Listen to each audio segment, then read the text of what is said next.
selamat datang di Political Talks bersama saya Reza Rashad. Dan saat ini saya sudah bersama dengan salah satu calon anggota DPD dari Provinsi Sumatera Barat yang kemarin telah terpilih.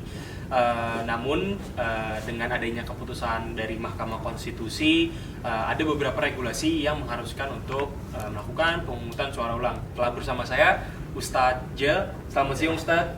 Selamat siang, salam kenal dan selamat datang di Kilat Media.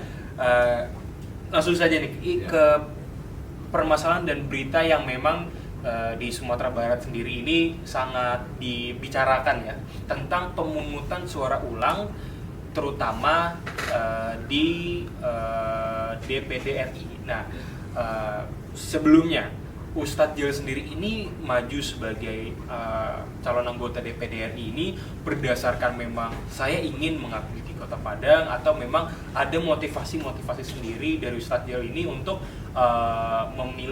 memilih jalan untuk mencalonkan diri sebagai anggota DPD RI di Sumatera Barat. Baik. Assalamualaikum warahmatullahi wabarakatuh. Waalaikumsalam. Pertama, saya ini kan seorang pendakwah. Iya. Saya alumni Al-Azhar, kuliah di Suludin jurusan hadis. Kemudian saya pulang ke Indonesia, saya berdakwah. Kemudian sekarang diamanahi menjadi salah satunya Ketua BKSPPI Sumatera Barat, Badan Kerjasama Pondok Pesantren Sumatera Barat. Kemudian sebelumnya kita juga waktu SMA sudah bersentuhan dengan para tokoh politik, diantaranya Ibu Aisyah Amini, yang tokoh-tokoh nasional. Kemudian pulang dari Timur Tengah, ketika kita melihat situasi di Sumatera Barat, kemudian juga dakwah ini perlu juga ke parlemen, maka akhirnya pada pemilihan 5 tahun yang lalu saya maju ke DPR RI melalui Partai PBB. Jadi saya sudah awalnya juga ini karena datang orang Dewan Dakwah minta saya maju bantu Partai PBB, saya maju ke DPR RI dalam rangka membantu Partai PBB bersama Pak Yusril. Akhirnya Partai PBB tidak lolos. Berdasarkan pengalaman itu, pada periode kemarin ini saya berpikir yang tepat bagi saya itu DPD, karena saya artinya apa? Di DPD itu, DPD adalah perwakilan daerah. Ada 4 orang utusan daerah ke pusat yang akan mengkomunikasikan hubungan antara pusat dan daerah dengan berbagai macam peluang dan peran di DPD. Maka mesti ada salah satu dari 4 orang itu kaum ulama atau kaum agamis. Kenapa? Karena sebagian tentu saja kepentingan Sumatera Barat itu ada kepentingan tentang agama. Nah, itu merupakan segmen tersendiri di wilayah Indonesia inilah. Maka akhirnya saya maju ke DPD. Maju ke DPD, dan itu hasil dukungan kawan-kawan, maksudnya musyawarah dengan kawan-kawan, termasuk Ustaz Abu Somad. Saya ada seniornya, dia berkata, udah kita harus bagi tugas, udah di parlemen, saya di dalam. Akhirnya kita maju. Alhamdulillah kita dapat kepercayaan umat. Kita dapat suara 309.000. Kalau untuk Sumatera Barat itu sudah cukup tinggi, melebihi suara sebelumnya. Oke. Berarti dengan perolehan suara sebesar 309.000 suara yang telah didapatkan kemarin pada saat pemilu 2024 kemarin, itu memang sudah melewati batas minimum untuk lolos ke parlemen, ya. Dan kalau misalkan tadi saya tertarik dengan cerita dari Uda sendiri bahwa mendapatkan kepercayaan dari umat dari masyarakat Sumatera Barat.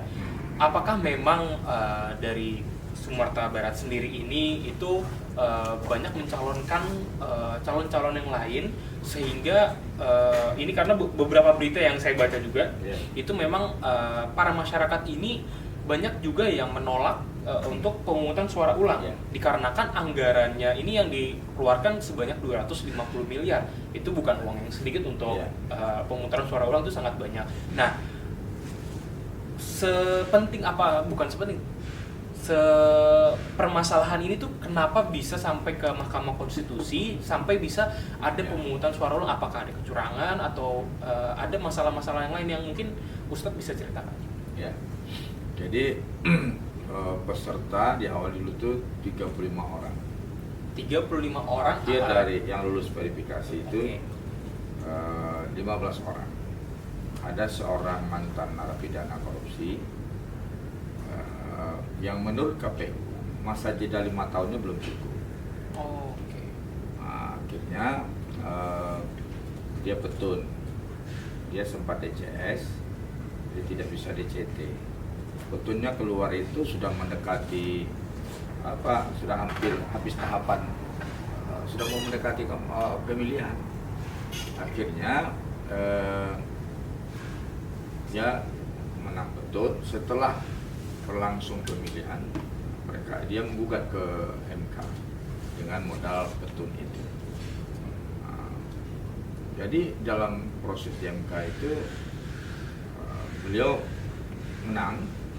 Cuma satu hal yang kita sayangkan, kami sebagai pihak terkait tidak pernah terlibat sebagai pihak terkait. Jadi kan artinya tidak ada pembanding di situ. Akhirnya sudah jadi keputusan MK, ya kita hormati keputusan MK. Kita hormati keputusan MK.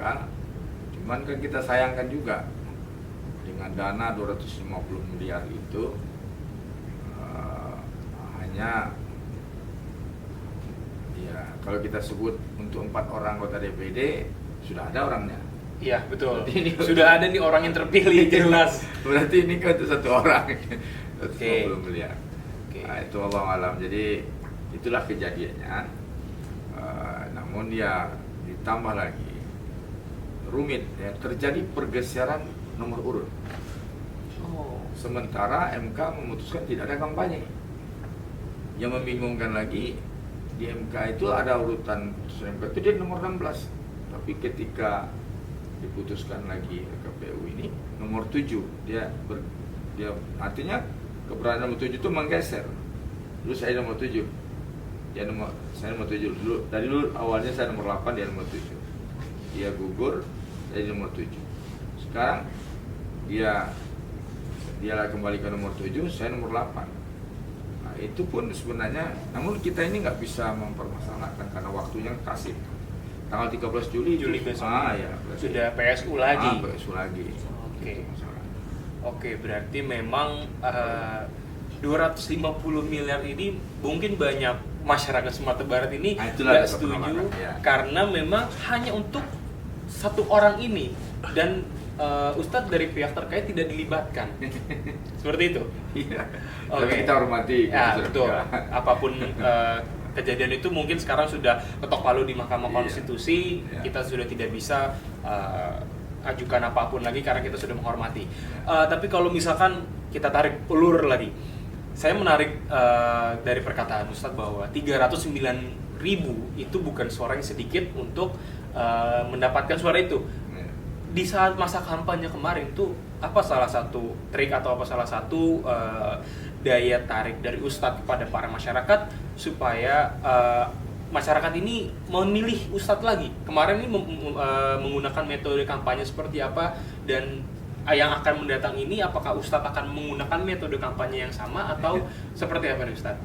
Jadi begini, kalau ya umum pandangan orang begini, kalau DPD itu modalnya mau ke tokohan.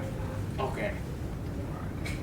Tapi bisa saja ada orang tidak dikenal kembali lolos dengan suara terbanyak. Nah, jadi kan dalam dunia politik ini ada ada banyak rahasia-rahasia Iya, yang susah rahasia dikawal. publik sebenarnya. Jadi dunia politik punya trik masing-masing. Iya, benar. Kalau saya hanya memanfaatkan investasi sosial dan investasi peran kita di tengah masyarakat selama ini. Oke. Jadi ketika kita sudah mendapat kepercayaan, maka insya Allah orang akan memberikan dukungan. Jadi kalau nampak kita komitmen dan konsisten pro masyarakat, jadi saya hanya sejak dulu kita membuktikan kita pro masyarakat. Dan dulu juga suara saya banyak, cuman partai tidak lolos.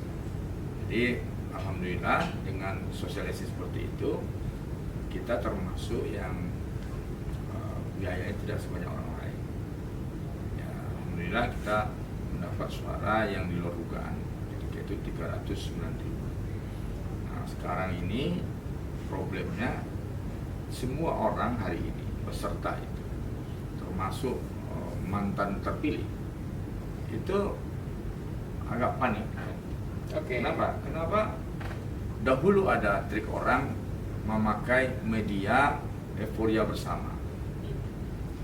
Jadi calon DPD kerjasama dengan caleg-caleg yang waktu itu sedang euforia nasional. Iya. Nah, mulai sampai ke tingkat kabupaten. Nah, sehingga mereka punya jaringan sampai ke kan nanti ada caleg kabupaten, dia punya kaki, Iya. punya jaringan sampai ke grassroots. Nah, sekarang ini sudah tidak ada yang orang yang mengandalkan itu. Sekarang sudah tidak ada jaringan grassroots, sudah nggak ada. Kalau calegnya dibayar sekarang, dia caleg yang gagal, utangnya banyak. Bingung untuk balikin modal. Iya, dikasih duit hilang duitnya. Oke. Nah, jadi saya bersyukur juga dengan bubarnya sistem money politik sekarang. Tapi itulah, kalau seandainya pengelola PSU ini konsisten pada posisi luber dan jurdil, itu aman itu. Karena kalau tidak sekarang ini kan luar biasa juga kalau money politiknya dan lainnya. Mudah-mudahan saja tidak terjadi itu. Trik dan kedua masalah yang sama-sama mereka hadapi dengan saya juga, itu animo masyarakat, euforia masyarakat untuk datang ke TPS untuk DPD itu. Iya. Itu mungkin dibanding dengan pilkada, pileg yang lain, itu paling rendah, kurang, peminatnya kurang. Jadi orang pun masih banyak masyarakat, mohon maaf, yang nggak tahu apa guna DPD ini. Karena kenapa? Mungkin yang sebelumnya nggak berperan. Nah, jadi akhirnya masyarakat nggak punya semangat untuk memilih dan datang ke TPS. Ini problemnya. Jadi bakal ini nih, PSU ini bakal turun, semua suara itu turun, dan bahkan nanti formasinya berubah posisi segala macam, bisa saja tertukar, mungkin saja saya nggak terpilih lagi atau gimana, dan kita berharap ya minimal bertahan gitu ya. Oke. Berarti kalau misalkan PSU ini akan dilakukan, yang akan menjadi kandidat itu dari keempat orang ini. Semua. Semuanya berarti. Yang sudah ini dapat peluang lagi. Dan ini mungkin saya rasa DPD termahal se-Indonesia.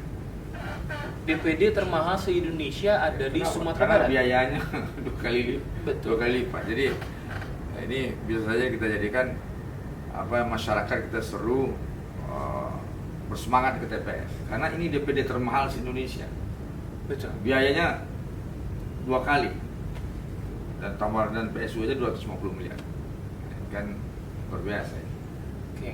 Untuk Ustadz sendiri, kalau misalkan kita membahas tentang Sumatera Barat ini sendiri ya Ustadz, kemarin ini juga dengan isu-isu tentang PSU, lalu juga tentang kecurangan ini kan sudah banyak di media sosial dan di berita-berita juga. Dari Ustadz sendiri menghadapi PSU nanti, adakah salah satu ketakutan atau ada salah satu kekhawatirkan yang memang takut akan terjadi nantinya, entah itu kecurangan atau terjadi gugatan lagi atau ada apa, dari Ustadz sendiri seperti apa? Ya itu kita semua kemungkinan yang sifatnya negatif merugikan itu mesti kita waspadai, dan semua orang tidak menginginkan itu terjadi. Kenapa? Karena mestinya jadi evaluasi kejadian sekarang. Nah, ya, jadi kalau masalah takut, semua kompetitor seperti itu, takut kalah itu ya, semuanya seperti itu. Maka jadilah kompetisi yang luar biasa. Jadi kita, namun saya berpikir begini, saya jaga lumbung suara, kemudian kita serahkan lagi kepada Allah Subhanahu Wa Taala. Kemudian kalaupun terjadi hal-hal yang tidak kita inginkan, itulah, mudah-mudahan tidak terjadi saja. Mengerikan juga. Semua sama. Oke. Seluruh 4 orang yang terpilih itu nelpon saya, semuanya itu Takut. ada yang ngomongnya terbata-bata segala macam karena emosi itu gimana nggak tahu, ketakutan. Ya karena bisa terjadi semuanya. Tapi kalau saya sudah ada pengalaman kalah. Tapi insya Allah kita berjuang. Justru banyak prediksi, saya ini bisa suara tertinggi. Prediksi banyak orang hari ini. Cuman mereka tidak tahu, saya yang tahu. Nah, mungkin banyak kelemahan kita yang tidak tahu. Tapi menurut mereka kita masih berpeluang, insya Allah. Oke, insya Allah. 13 Juli hanya tersisa 2 minggu lagi, Ustaz. Kurang lebih 2 minggu lagi akan dilakukan pemungutan suara ulang. Dan kalau tadi Ustadz sendiri bilang bahwa masyarakat sendiri pun juga kalau kemarin kan pemilu dibarengnya dengan pemilu presiden, DPR, DPRD. Kalau sekarang ini kan hanya DPD. Nah, tingkat keikutsertaan masyarakat pasti kan dipertanyakan nih Ustadz. Jika memang nanti dari masyarakat sendiri itu tidak antusias seperti kemarin, apa langkah-langkah dari Ustadz untuk para masyarakat di Sumatera Barat agar menggunakan momentum ini untuk datang ke TPS untuk mencoblos lagi, mengingat anggaran negara yang sudah dikeluarkan untuk Sumatera Barat 250 miliar ini, Ustadz? Sebenarnya KPU juga bertanggung jawab untuk mengedukasi, menyemangati masyarakat, mensukseskan ini. Jangan nanti kayak di Sulawesi, PSU yang artinya masyarakat tingkat pemilih itu yang datang itu 20% saja. Maka kita banyak yang prediksi maksimal itu di bawah 50-40%. Tapi ini kita kembalikan kepada masyarakat. Contohnya masyarakat kan sehari itu mereka bekerja, nanti mereka PSU itu yang mau ke kebun, yang di kampung-kampung itu aja nggak mau dia ke TPS itu. Ya mending urus cari nafkah. Nah jadi ini harus ini juga. Tapi itulah semuanya pada sibuk karena KPU sendiri mempersiapkan TPS yang sudah bubar ini, KPPS dan ini petugas-petugas TPS itu sudah bubar kemarin itu. Nah, itu rumit. Jadi artinya apa? Akan kita keragui apakah bisa sempurna apa tidak proses ini nantinya.